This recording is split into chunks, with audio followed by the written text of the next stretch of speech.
They never want to go where they're welcome. They always want to go where they're unwelcome. Like this truck thing. Oh, Pennsylvania, they think they're special. No, you ain't getting over. Nick, they're gonna wreck us. Nick, they're going to wreck us!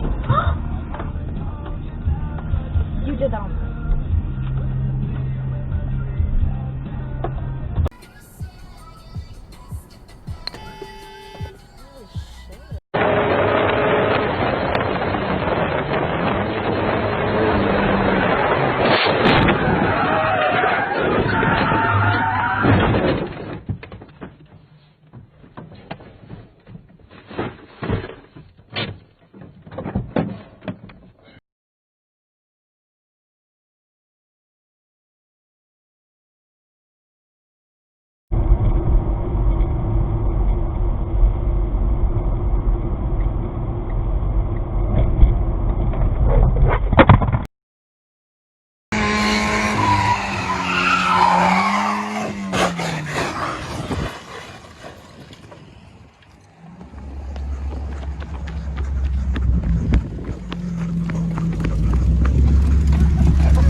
Il a fait honte, non!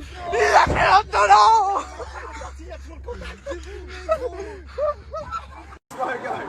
Oh, wait for the, here we go. Lock it up good, Cap.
Valeria, I know from personal experience that Iceland is a very expensive country to visit. How do migrants on tight budgets cope with that? The average salary is still very high, so it's almost $3,000 per month, which puts Iceland among the highest salaries in Europe. And obviously migrants working there get a salary that is on par with the cost of living. But they also complain that it's very high, that sometimes they struggle to